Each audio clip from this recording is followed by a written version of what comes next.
As we all know, 2020 has been a very odd year, and time has made less sense than ever before. However, I'm told that 2020 is actually coming to an end, and therefore, I'm actually pretty excited for the future.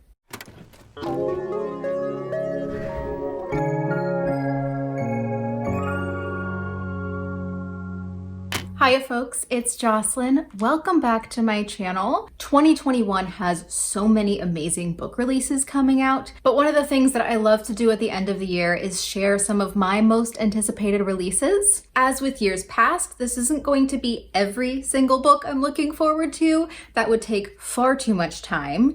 But I think I have a selection of about 12 books that sound very, very exciting and are all coming out in the first half of the year. So 3 of my top 5 will not be coming out until the very end of the year. I'll still be waiting for Velvet is the Night by Sylvia Moreno-Garcia, Our Way Back to Always by Nina Moreno, Jade Legacy by Fonda Lee. But in the meantime, there are a lot of books to look forward to, so let's just jump right on in. I'm pretty much going to tell you what I find interesting about it, and I will leave Goodreads links to all of the books down below in case you want to add them to your shelves, or just you want more information, because this is not going to be me going through every single synopsis. But yeah, let's talk about them. So in order of publication date, the very first book I want to talk about comes out January 19th, and that's Amari and the Night Brothers by B.B. Alston. This is the start to a middle grade series, which looks like it's going to be at least 3 books. Not sure if it'll be wrapping up in a trilogy,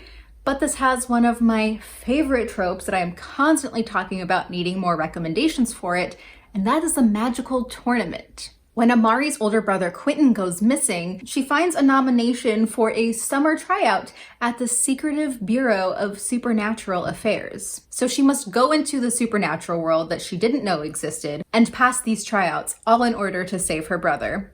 I love that idea. I love a middle grade fantasy adventure. And again, magical tournaments? There's going to be different levels, and it looks like there's a bunch of different creatures and beings in this world, and I'm very, very happy to be getting to this one.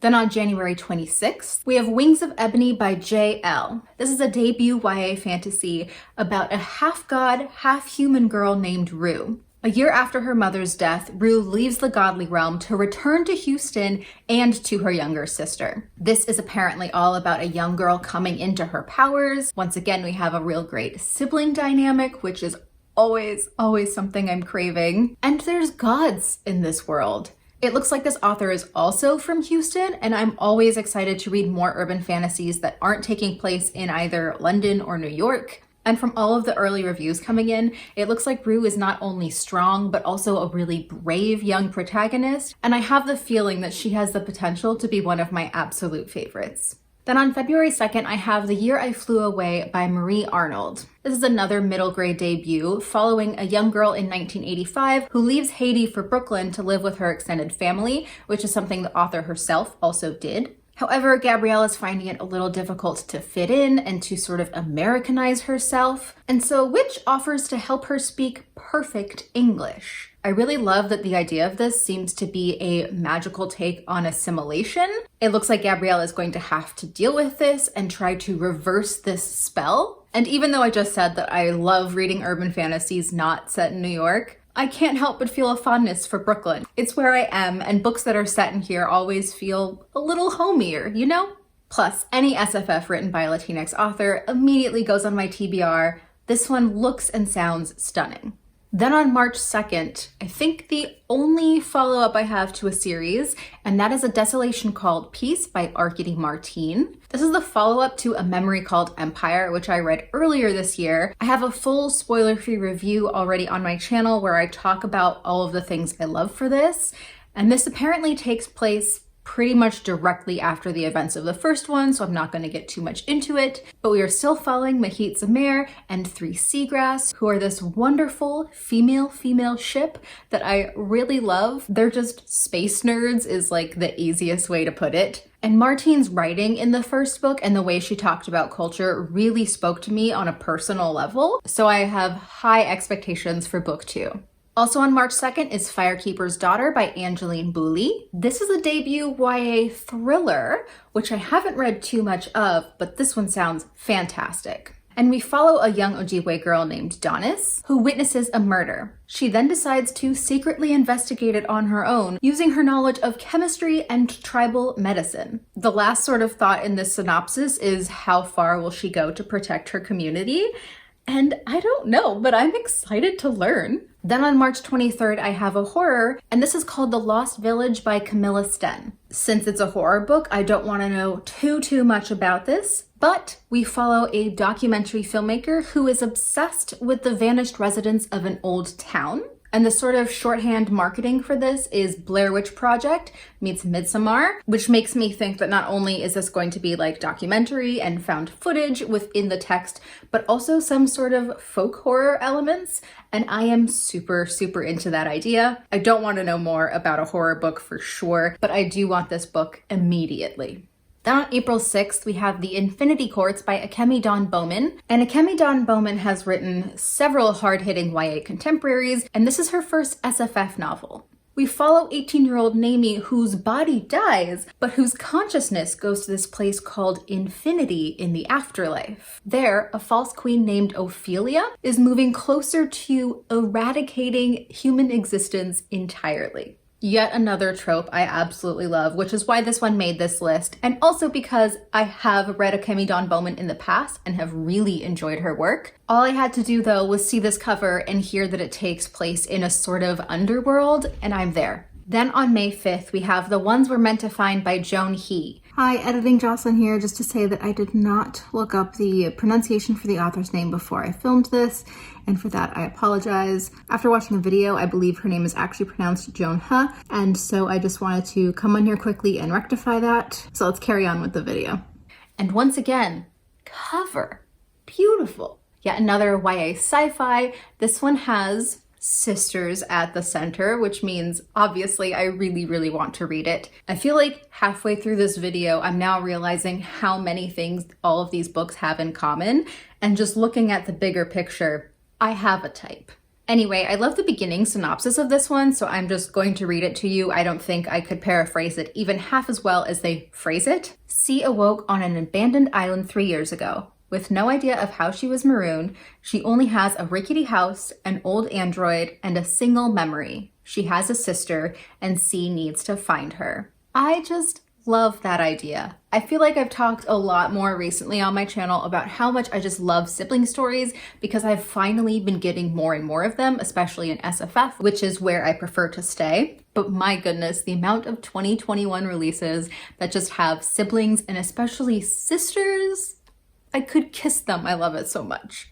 Then on May 18th is In the Ravenous Dark by A.M. Strickland. This one, once again, is checking so many boxes. We have a pansexual blood mage who's teaming up with an undead spirit and starting a rebellion. There's an underworld, there's blood magic, there's ghosts. Also, according to the author, there is a love triangle where you don't have to choose, which to me says polyamorous relationship, and I'm totally here for that. I believe the princess is a lesbian that she is somehow mounting the rebellion against. I don't even really care how all of this pieces together because all of the separate parts sound so wonderful. And honestly, I am so here for more dark queer stories, and this fantasy sounds absolutely wonderful.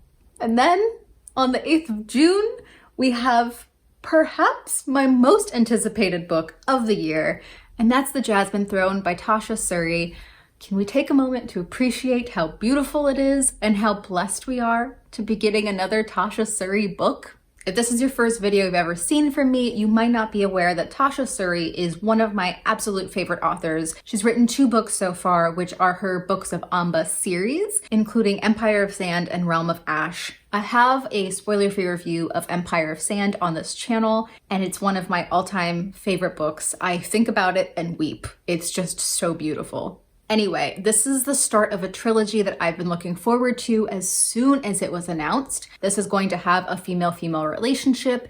It's once again inspired by Indian history and is written by a queer Indian British author. Here we follow an imprisoned princess and a maidservant who has forbidden magic. If I know Tasha Suri, the angst is going to be out of this world. She can do slow burns like no one else, and honestly, If these two get together in the first book, I will be surprised. I feel like she is going to make the yearning so good and put us in so much pain. I am so ready to be back in one of Tasha Suri's worlds. I'm sure this one is going to be just as beautiful as the Amba books. I am distraught. Then on June 15th, we have For the Wolf by Hannah Witten. This is an adult debut, which I believe is the start of a series. This is another one where I just have to read you the first bit of the synopsis because it is so beautiful. The first daughter is for the throne. The second daughter is for the wolf. Perfection. This promises to be a really lyrical debut. People have already been comparing this to Uprooted and The Bear and the Nightingale. So there's going to be monsters and gods and a forest. And that is at least half of the things I'm looking for in any given book.